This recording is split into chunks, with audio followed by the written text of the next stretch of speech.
Então, começando aqui a gravação, deixa eu sair daqui. Eu vou continuar de onde eu parei na aula passada. Continuando toda essa questão sobre rede sem fio, tá? Antes da gente começar, na quarta-feira o trabalho já está pronto, eu vou colocar para vocês ainda essa semana, vai ser o último trabalho.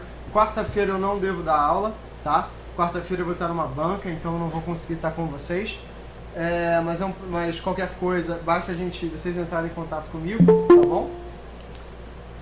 Então a gente vai avançar bastante nesse capítulo, nessa temática que a gente está aqui trabalhando dentro do curso, tá bom?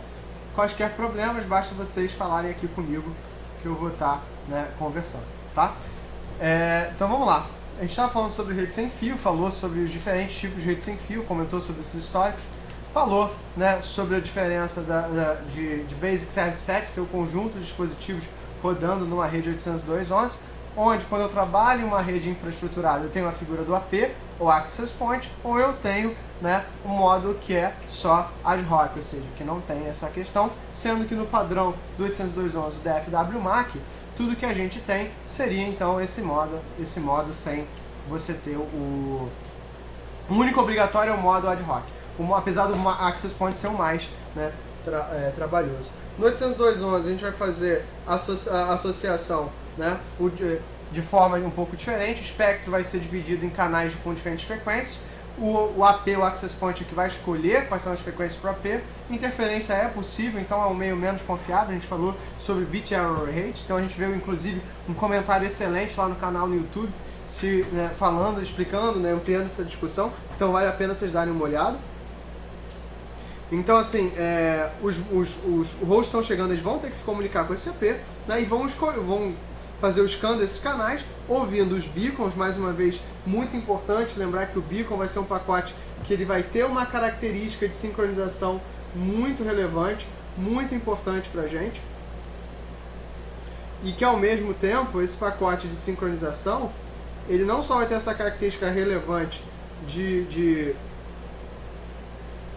sincronização, mas ele vai carregar esses pacotes de associação. Então o beacon é um dos pacotes mais importantes que a gente vai ter, tá?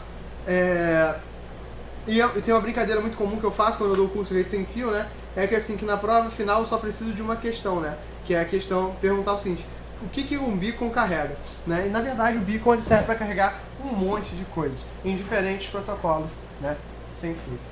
Então, eles vão selecionar o AP com que eles se comunicam, e ele vai ter um processo muito interessante, que é o handoff ou handover, que é o processo de você, em mobilidade, buscar o AP que você está se comunicando, tá? Um AP para se comunicar. Então, na verdade, eles têm técnica de handoff e handover que a gente fala, que para quem estiver interessado, tem lá no curso de rede sem fio, a gente fala sobre esses diferentes tipos de handoff, tá?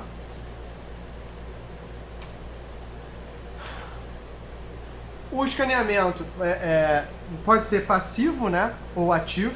A diferença é simples. No escaneamento ativo, o AP no passivo, o AP é que manda os beacons para a associação, e no escaneamento ativo existem dois pacotes especiais, que é o Probe Request e o Probe Response. Na verdade, o cara que entra na rede é que ele vai dar o fluxo desse Probe Request, Probe Response, esperando que o AP venha responder para a gente. Não é sempre, Normalmente a gente está no escaneamento ativo, é mais fácil, tá? Quando o cara chega numa rede, principalmente empresarial, o cara poder fazer esse escaneamento, do que o Probe Request, Probe Response, tá? Do que simplesmente esperar os beacons do AP. Que também é configurável, tá, gente? Ela é uma rede com acesso múltiplo, Ou seja, o que isso quer dizer? Ela é uma rede que ela iniciou como half duplex, ou seja, até o N era uma rede half duplex. O que isso quer dizer? Que ou você transmitia ou você enviava ao mesmo tempo. Quando você passa a ter múltiplo, com várias antenas, como é o caso do N, isso deixa de ser um problema e a gente passa a ter uma rede full duplex, totalmente full duplex. E aí, na verdade, a grande questão é isso aqui. O que é diferente é que o 802.11 CSMA ele é CA, Collision Avoidance. A gente não tem no 802.11 Collision Detection. Primeiro porque o ar é um meio aberto, Então é muito difícil de você detectar colisão, Na distância o sinal vai tendo desvanecimento, como a gente falou. Eu não consigo sentir todas as colisões, pelo problema terminal escondido e esse desvanecimento, então eu vou para o que a gente chama de collision avoidance. Então eu vou usar alguns algoritmos para tentar evitar a colisão. Então o algoritmo do CSMA-CA, né, ele usa o que a gente chama de ifs. Ifs vem de intervalo, interframe. Né? Então você tem, para cada módulo do 802.11 você tem. Aqui no livro está um pouco incompleto. Se vocês quiserem uma explicação mais ampla, a gente tem um vídeo lá no canal. Mas a ideia é o seguinte, eu tenho alguns modos base, que são os modos de controle e gerenciamento, que é SIFs, ou Short Ifs. Eu tenho o modo que é do modo PCF. PCF vem de Point Coordination Function.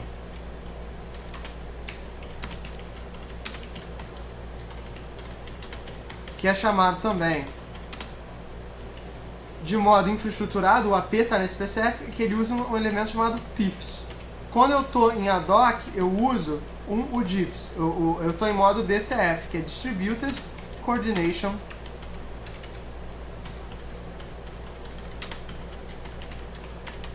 Function.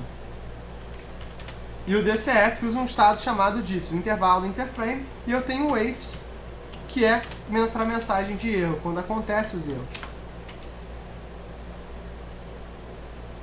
Tá? Então, normalmente, como é que eu coordeno esses elementos? Eu aguardo esse tempo, esses intervalos interframes, eles são atrasos, são momentos de tempo, eles estão na ordem de microsegundos. Eu aguardo um tempo para ver se o canal está vazio. E existem várias formas de fazer isso. Né? Eu vou usar um elemento chamado NAV. NAV é Network Allocation Vector. É um elemento de software que vai dizer para mim se a rede está vazia. Como é que faz assim? Quando alguém transmite, o que acontece? A tua placa de rede está num modo chamado modo promíscuo. Todo mundo está sempre ouvindo tudo que está dentro do alcance. Então, quando alguém vai transmitir, ele transmite dentro do pacote, dentro do quadro dele, com uma informação chamada de NAV, né? Que é o tempo que você vai demorar para transmitir. Tá? Então, na verdade, o que faz? Quando ele transmite, todo mundo ouve essa transmissão, recebe isso, pega o NAV e adormece para não transmitir durante ao mesmo tempo. Uma outra forma é o que a gente chama de CCA, Clear Channel Assessment, né? Que é um elemento do nível físico que verifica se há perturbações no meio. Então essas são as duas formas de você ver se tem alguém transmitindo. Mas se o teu canal tá dormindo, se ele não estava transmitindo, ele espera DIFs ou PIFs, no caso do AP, né? E ele vai transmitir, então ele vai tentar transmitir. Mas para isso acontecer, ele vai verificar, né, se o canal tiver, se o canal está ocupado. Se o canal está preocupado, ele vai esperar um tempo chamado tempo de backoff. O que é esse tempo? É o mesmo backoff que a gente tinha lá no Ethernet. Se todo mundo sabe que está transmitindo, acabou o NAV, todo mundo iria transmitir ao mesmo tempo. Então o que eu faço? Eu dou para todo mundo uma rolada de dados, né, dizendo o seguinte, olha, vamos esperar um tempo aqui não determinístico, um tempo aleatório, que cada um provavelmente vai ter um tempo diferenciado. E aí a gente vai fazer esse processo de verificar se tem alguém transmitindo depois que acabar o nosso tempo de backoff. E aí, se o meio estiver livre, eu vou transmitir meus dados, todo o meu frame, e aí eu vou esperar por um ACK. Esse aqui tem um elemento que é um elemento do ACK. Se o frame recebeu tudo como ok, eu espero o CIFS e mando o ACK. E esse é o procedimento de transmissão. Então isso é muito tranquilo de fazer. Tá? E assim, Cláudio, mas esses diffs fazem com que você espere, mas é melhor eu esperar esses intervalos do que eu precisar retransmitir. Esse forma do CSMA-CA, ela dificultou. O que é o DFW-MAC padrão? Né? O DFW-MAC obrigatório, que é o padrão do 802.11. É esse o CSMA-CA mais RTS, CTS, aqueles quadros que a gente viu que são para impedir o problema de estação escondida, mais o backoff exponencial binário.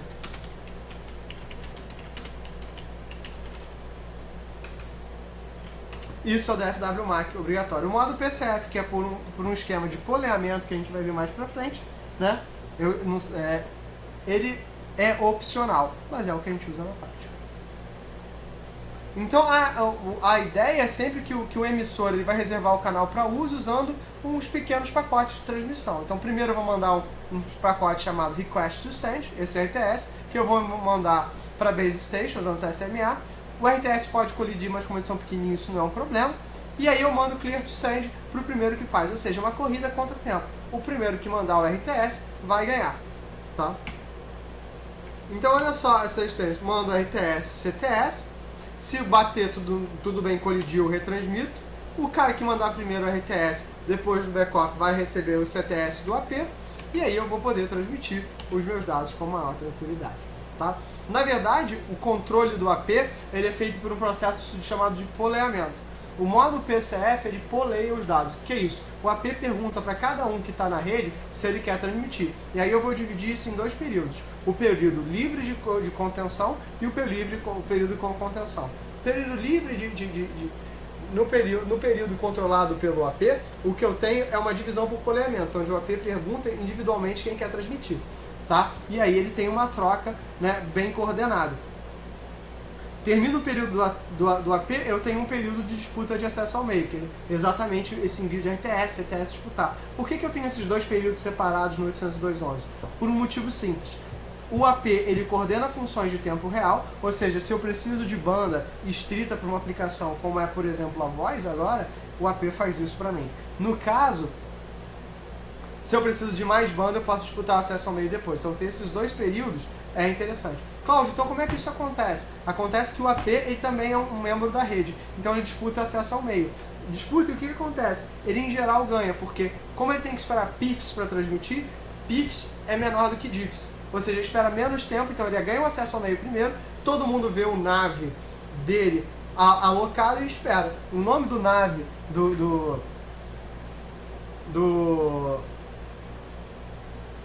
o nome desse processo de reserva de meios que o AP faz, ele é onde ele vai ter o que a gente chama de Guaranteed Time Slots, onde ele vai ter tempos, né, slots de tempo garantido, é chamado de Super Frame, né?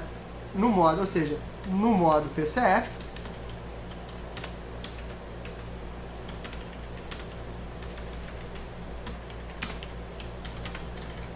Super Frames. E a gente pode ver o seguinte, como é que faz isso? Alocando o NAV. Então é isso que é feito, tá? Olha que interessante, aqui ao invés de 2 endereços, a gente tem 4 endereços, né? O endereço 1 é o MAC address do host ou do AP, o segundo endereço, né, que vai receber o frame, o segundo endereço é o host ou AP que está transmitindo, o terceiro é utilizado para a interface do roteador e o 4 só usado no modo ad hoc. Ou seja, na ideia é origem, destino, origem, próximo nó e próximo nó dentro da sua rede sem fio. Então assim, na verdade a gente começa a entender que eu preciso de mais endereçamentos para formar o meu caminho dentro da rede.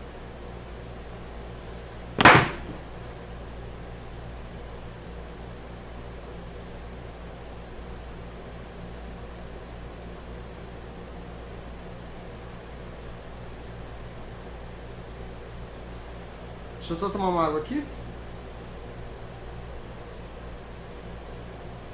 Tá, então vamos lá.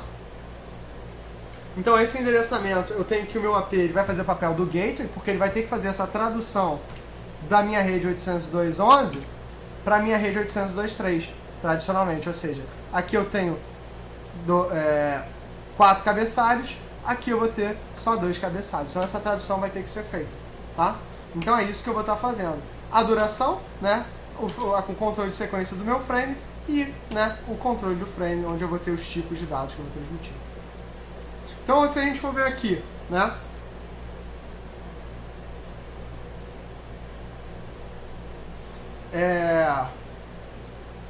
se eu tiver que passar por aqui, né, aqui, então aqui, por exemplo, né, a mobilidade dentro da mesma subrede, ou seja, eu tenho aqui 2 subredes 802.11. Eu tenho um cara aqui, é o H1, que ele quer mover para outra rede, né? Então, ele vai ter que fazer esse processo do handoff, né? Então, é um processo, né, de self-learning, né, onde, na verdade, o switch vai relembrar. Então, o processo do handoff, né, ele vai transmitir as credenciais desse cara para o outro AP através do sistema de distribuição, que no caso é o roteador. Ao nome disso a gente chama de ESS, ou Extended Service Set. Mais detalhes sobre isso vocês vão poder ver lá no curso de Rede Sem Fio, também está no canal, está aberto para quem quiser ver, tá? Não tem problema. Então aqui da mesma forma eu vou ter um Rate Adaptation, né? Ou seja, dado o desvanecimento da minha rede, eu vou adaptar a minha taxa de dados, o que na prática quer dizer que eu vou trabalhar a minha capacidade de transmissão de quadros. Conforme a minha relação de sinal-ruído aumenta a minha taxa de perda, né, de pacotes, o meu bit error rate, e conforme os nós vão se movendo da estação base. Ou seja, quanto mais longe eu tiver, o problema do desvanecimento vai fazer com que eu perca mais informação, isso é natural. Quando estiver muito alto, eu vou mudar para uma transmissão de dados mais baixa, até o mínimo de 1 MB, que é o que a gente usa em geral no 802.11, desde o 802.11a, para transmissão de pacotes de controle. Eu tenho que ter a capacidade de gerenciamento de mensagens, né? Para essa capacidade de gerenciamento de mensagens ser utilizada para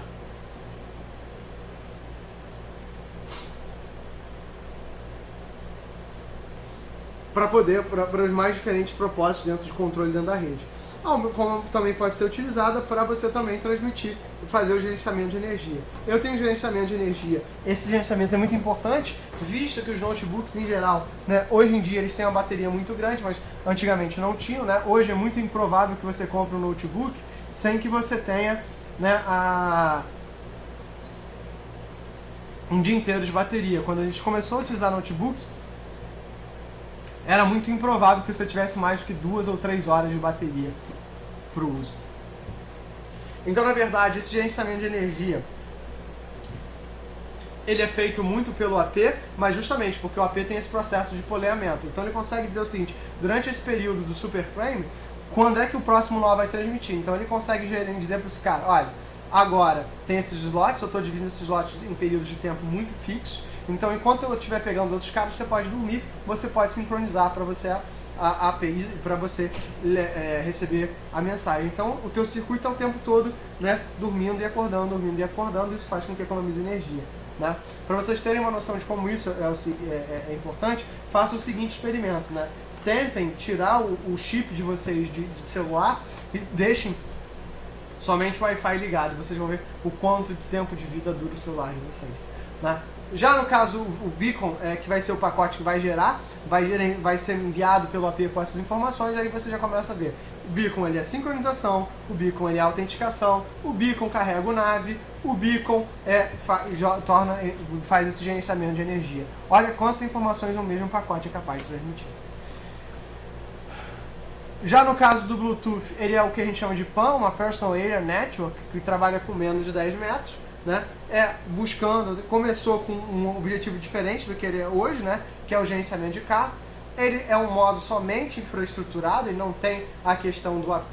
Ele vai ver que, na verdade, os nós vão escolher entre os papéis de mestre e escravo. Né? A gente começou com essa questão de mestre e escravo, hoje em dia a gente chama de mestre e cliente. Né? Por quê? Por questão, né, que eticamente não se deve chamar mais as coisas como escravo.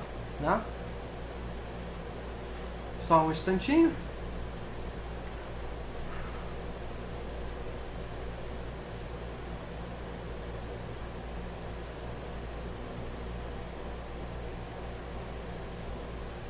Só um instantinho.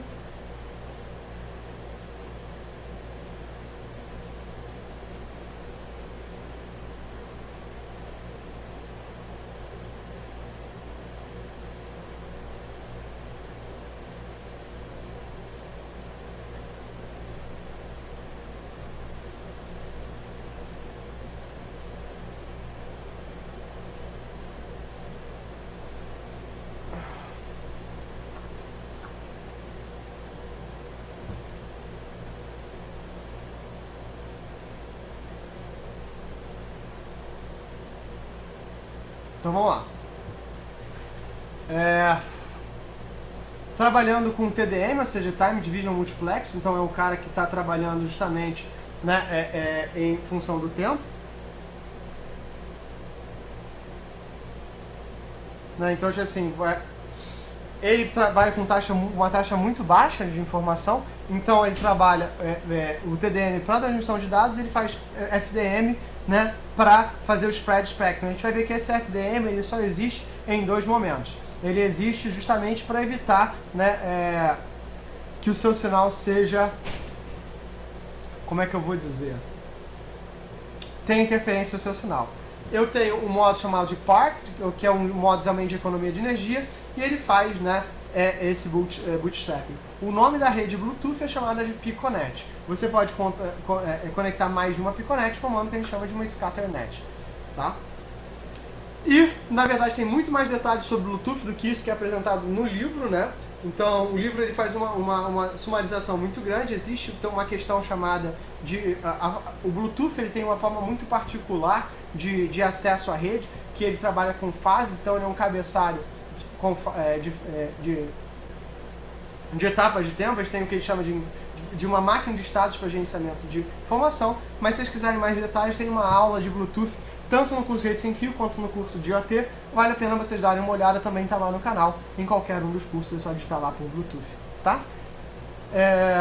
E vem as redes celulares, as redes 4G e 5G, que é onde a gente está. Então, na verdade, eles não são o padrão da I3E, tá? Eles são um padrão ISO-OSI, tá? O que aconteceu é que eles vieram um padrão de fato, eles não vieram um padrão, né, de teoria, um padrão que não foi utilizado, né? Eles vieram um padrão que as operadoras utilizaram.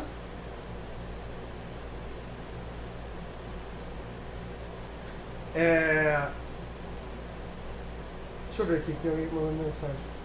Só um instantinho. Cara, 1 minuto e 44 não dá pra ouvir não.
Perfeito.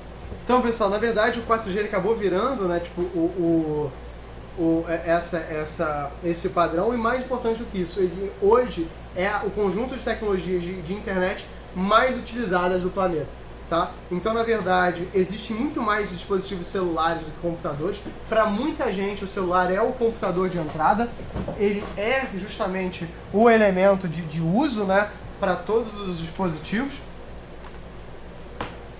Tipo assim, a taxa de transmissão podendo ir até 100 MB, ou seja, ele já é equivalente a uma rede 802, uma rede cabeada padrão. Os padrões são do 3GPP, Third Generation Partnership Project, e vem o 4G, o que a gente chama de LTE, Long Term Evolution. É um padrão dado por essa 3GPP, por essa galera aí, tá? 4G já tem 97% do tempo na Coreia, 90% nos Estados Unidos. O Brasil também não está muito atrás, Tá? Então a gente tem a rede 4G, 5G, já é o padrão de fato que a maior parte das pessoas está utilizando. Tem algumas similaridades com a internet, né? Eu tenho um conjunto de Edge e Core, né? Pertencente em geral ao mesmo fabricante. A rede celular, Global Cellular Network, é uma rede de redes também, né? Também usa os protocolos que a gente viu, HTTP, DNS, TCP, UDP, NAT, usa SDNs e está interconectada à rede da internet. Ou seja, em geral são infraestruturas diferentes, mas que fazem a mesma coisa e que estão interconectados. Então, na verdade, a rede de celular, hoje ela faz parte da internet porque ela foi interconectada a ela. Até bem pouco tempo eram redes separadas, hoje as coisas já são integradas. Então é diferente da rede cabeada, porque o primeiro link é sem fio, né? A mobilidade é a primeira coisa que tem que se fazer, então essa questão de handoff, handover. A identidade é dado via o SIM card, então o SIM card nada mais é do que um autenticador. Na verdade, o SIM card, ele é um computador especializado em autenticação, tanto que já estão surgindo padrões chamados padrões de eSIM, ou seja, Electronic SIM Card, onde na verdade você configura com o usuário e senha o teu celular. Então, na verdade, a gente tem muito essa questão de rede caseira, né, a tua rede da operadora que você tem, e o roaming network, ou seja, você vai se ligar a uma outra operadora em um outro local, mas ao mesmo tempo você conseguiria se comunicar, né? Então a infraestrutura depende do tamanho do acesso. Olha que interessante, eu tenho o que chama de mobile device. Esse mobile device ele vai poder ser tanto o dispositivo celular, quanto um carro inteligente, quanto um computador. Ou seja, a gente já pensa, então, por exemplo, se eu vier aqui e mostrar para vocês, né? Deixa eu ver se eu consigo abrir aqui um segundo. Vocês veem? Não veem não, né? Tá, beleza. Então, assim, se vocês virem o Pixelbook, ele foi um computador, um Chromebook do Google de 2013, que ele já vinha com uma interface LTE.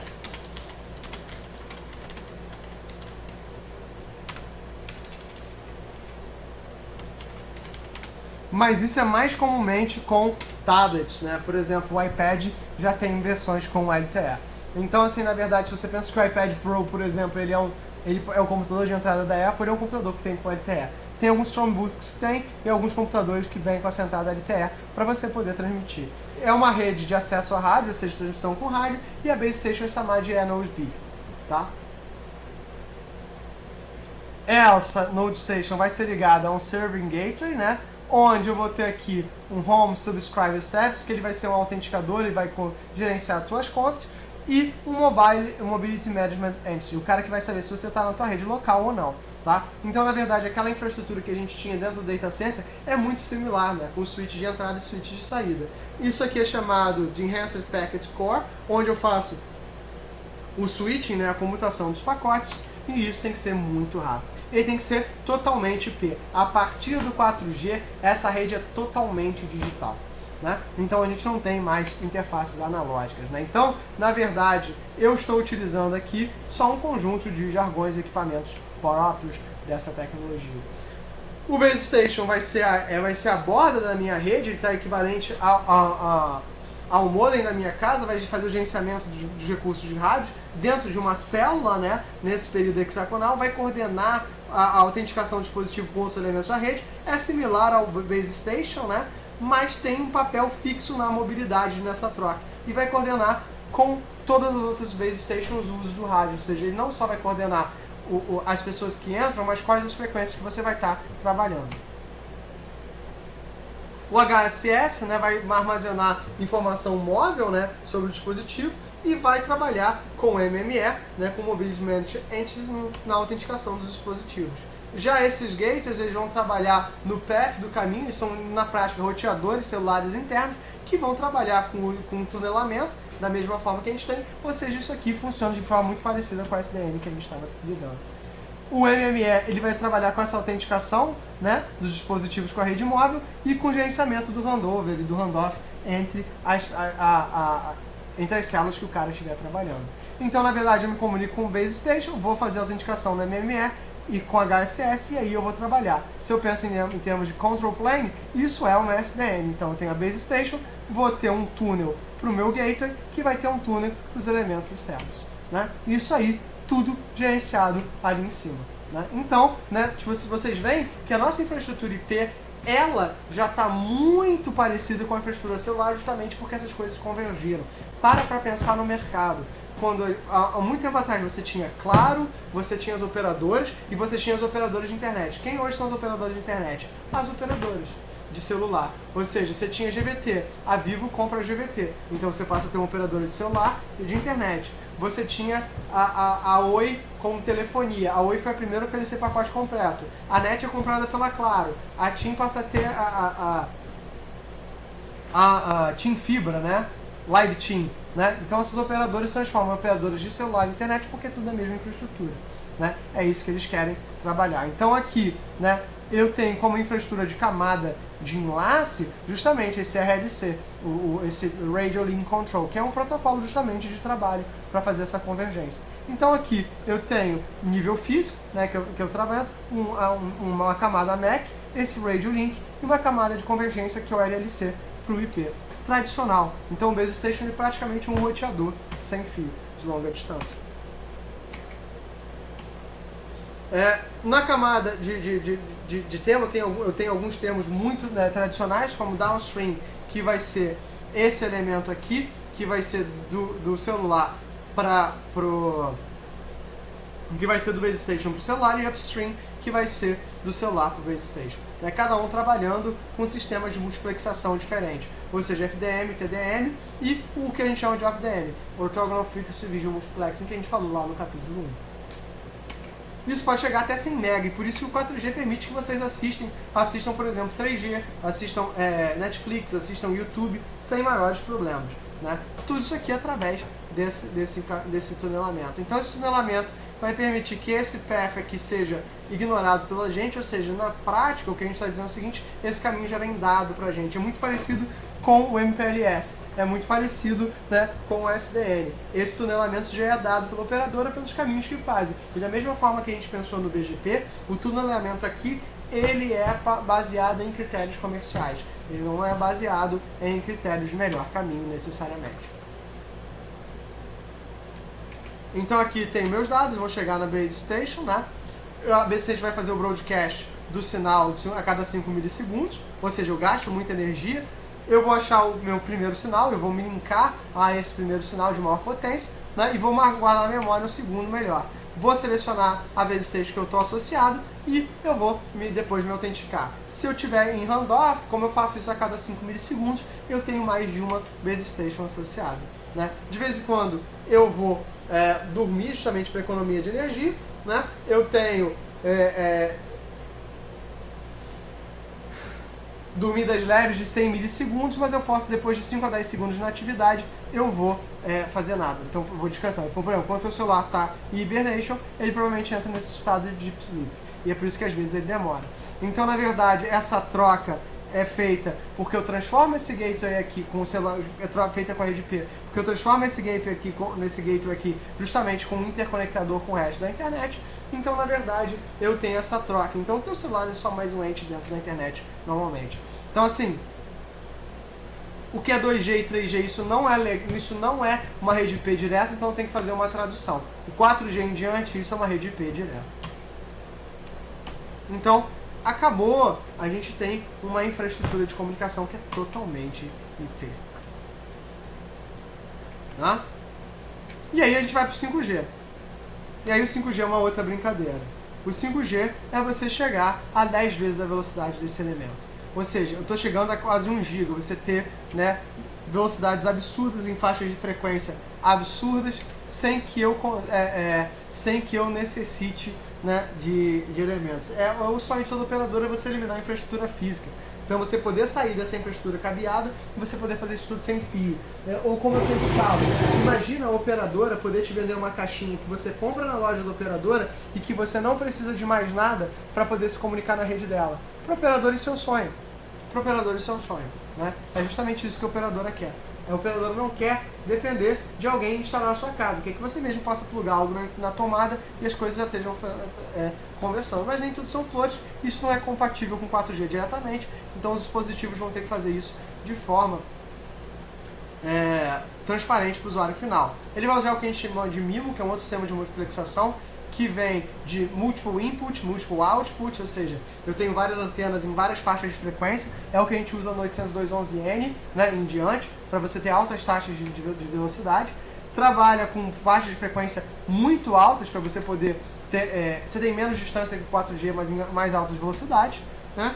E pode ser massivo, então a gente tem elementos poderosíssimos de movimentação. Tá? Então o 5G é uma mudança de paradigma, a gente estima, né, que o 5G vai ser a grande ampliação que a gente tem da internet de alta velocidade para todas as pessoas. E assim, a internet hoje ela não é mais... A rede Starlink é provavelmente 5G na ponta, tá? A comunicação entre satélites ela não é 5G, mas nas pontas provavelmente vai ser 5G. Ela vai compensar isso com redundância de transmissão. Tá bom, Raimundo? Calma aí, deixa eu ver aqui. Você perguntou mais pra cima, alguém perguntou aqui. Ah não, fui eu que escrevi. E aí em termos de mobilidade, eu vou ter um espectro de mobilidade, né? De mobilidade em uma. Por exemplo, eu estou aqui no computador de mesa, aqui no FRJ. E esse computador de mesa aqui, ele não tem mobilidade nenhuma. Se eu pegar um notebook, ele já tem mais mobilidade. Se eu pegar o celular, tem mobilidade pra caramba. Eu, particularmente, gosto muito de trabalhar de tablets, né? Porque eu acho que os tablets hoje em dia já têm poder de processamento suficiente para 90% das tarefas que eu faço. Eles têm uma bateria absurda, telas incríveis e eu posso carregar para qualquer lugar. Eu gosto muito dos tablets com mais 10 polegadas, porque eu acho que isso é um super setup. Mas, na verdade, né, eu acho que um notebook hoje é bastante leve. O que é interessante, né, é que na verdade os celulares estão aqui nessa ponta da alta mobilidade. Só que a alta mobilidade tem problemas, né? A gente sabe que os roteadores eles demoram para tocar. Se a gente usa aquele control plane bem definido, bem limitado, né? Tipo aquele control plane bem com roteamento, eles têm uma dificuldade de modificar, né? Então, na verdade, isso não escala para bilhões de dispositivos. Então, na verdade, a gente vai ter que jogar essa funcionalidade para Edge, né? E fazer o que a gente chama de roteamento indireto, onde, na verdade, a antena vai ser responsável por lidar com essas coisas. Então, na verdade, né, se eu quero me comunicar com alguém que está em outra rede, né? Ou seja, eu vou ter que fazer com que essas redes se comuniquem. Então, o que uma operadora faz? Ela faz um dispositivo muito interessante, né? Para facilitar que você possa se comunicar com alguém que está numa rede diferente da sua, ela temporariamente te move os seus usuários para a rede dessa pessoa. Né?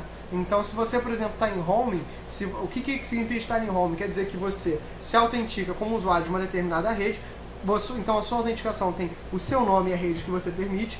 A operadora local vai pegar esse nome, vai contratar a tua operadora aqui e dizer assim: meu amigo, o que é isso aqui? Ah não, esse cara tá aí, então autentica ele pra você e ele te coloca temporariamente na infraestrutura dele. Antigamente isso era muito caro, você entrar em roaming era caríssimo. Por exemplo, eu viajei pro Pará em 2007, eu paguei uma nota de celular naquela época, eu nem podia pagar.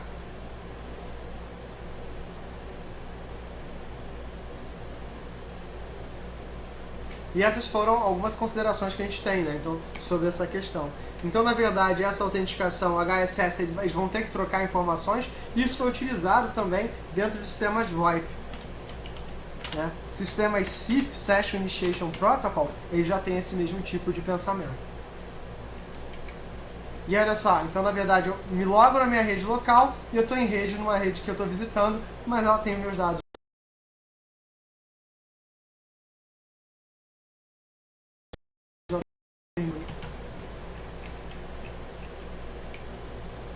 Então aqui eu tenho a mesma coisa pode ser feita em qualquer rede, né? Eu posso aqui atrás de um NAT, esse NAT ser esse meu elemento de troca. Então, na verdade, esses elementos que a gente está tendo aqui, eles na verdade eles podem ser muito replicados dentro de rede IP muito naturalmente, né? O roteamento indireto, né? Na verdade, tudo que eu estou fazendo é essa troca direta pelos roteadores, nada mais natural do que a gente faz. Então, na verdade, tudo que eu faço é esse redirecionamento triangular, né? Então, nota o seguinte aqui, né? Faço na minha rede caseira, vou trocar com dado, o cara troca, depois que o roteador ele pega os dados com a rede caseira, ele já pode trocar diretamente comigo. E é isso que eu vou chamar de roteamento indireto. Então, é o que a gente chama de triângulo de roteamento, né? Isso é um pouco ineficiente.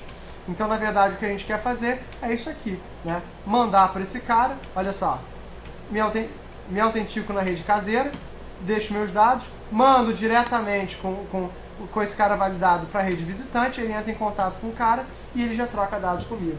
Então, na verdade, isso é melhor. E assim, tem alguns problemas, por exemplo, de autenticação, como garantir, mas na verdade isso são problemas de autenticação que a gente não precisa se preocupar. A gente vai ter chaves próprias para isso. Tá? E aí, na prática, isso significa eu trocar dados entre os mobile managers, né? Eu vou ter, né, o que eu chamo de uma identificação chamada de INS. Esse INS ele vai ser trocado entre esse mobility management que eu vou ter e que isso vai me permitir essa configuração direta. É claro que isso, no caso do roaming, é cobrado porque é um serviço extra.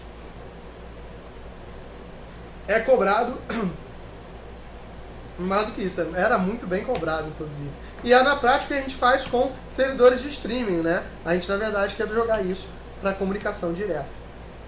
Então, na verdade, eu vou ter tunelamentos através desses gateways de saída, né?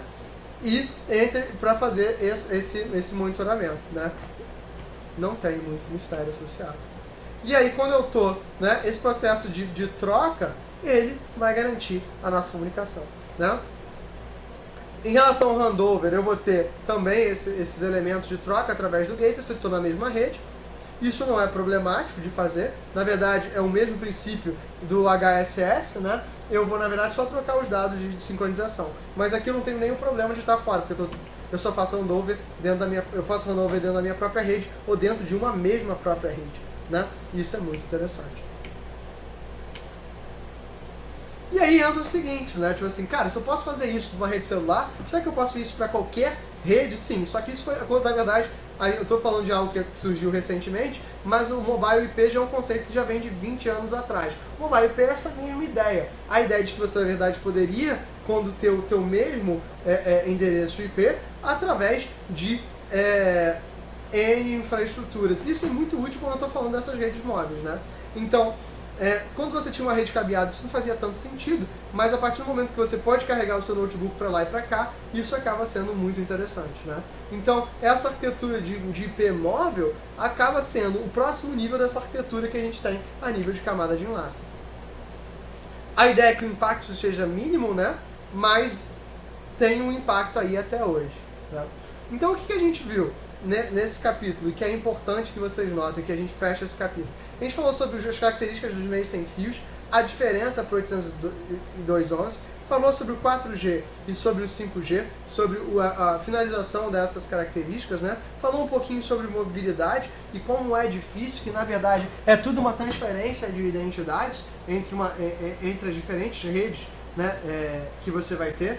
Mostrou que o 4G hoje ele é um padrão de fato, e um dos padrões mais importantes em telefonia de comunicação. Ou seja, na verdade esse capítulo é um capítulo que, em geral, eu sempre quis falar. Acho que essa é a primeira turma que eu paro e dou esse capítulo dentro do curso de redes de computadores e não como uma disciplina separada.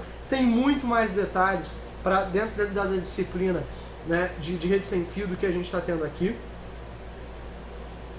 Então isso é extremamente importante que vocês leiam esse capítulo, porque eu acho que na prática ele vai ser muito importante para vocês, dentro da carreira de vocês. Tá? Eu acho que para quem quiser trabalhar, as redes industriais estão migrando para padrões sem fio através do Wireless Heart e do ISA 10010A. E não só isso, mas através de padrões como o 802.15.4e, que é um padrão IoT que é chamado de rede 6TiSCH, tá? Então assim, o meio industrial está mudando para esse cenário. Então o que a gente vai ter a partir de agora são cenários mais amplos do uso dessa tecnologia, tá?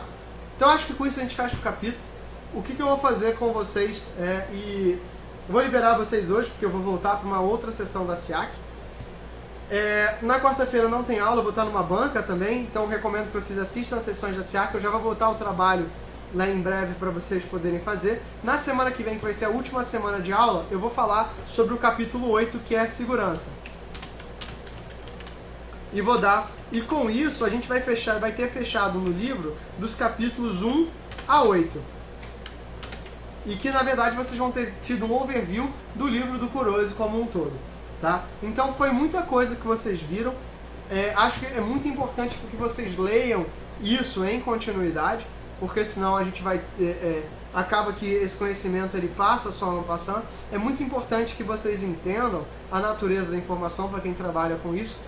A infraestrutura de redes hoje ela vai ser a mais importante, e o que vai acontecer é que a partir dos próximos e que vocês, né, que vocês vão viver uma realidade onde essa infraestrutura de comunicação é parte integral da realidade de vocês, é diferente do que foi para mim, né? Então, na verdade, vocês precisam entender um bocadinho onde vocês estão entrando, né? Que a fábrica do futuro é muito fortemente apoiada dessas tecnologias de comunicação. Então, eu recomendo a vocês todos, né, boa leitura, uma boa semana, aproveitem bastante bem a SIAC de vocês. Na semana que vem a gente vai ver o capítulo só de segurança, né? Eu desejo a todos vocês uma ótima semana e eu vejo vocês na próxima segunda-feira. Forte abraço aí para todos vocês.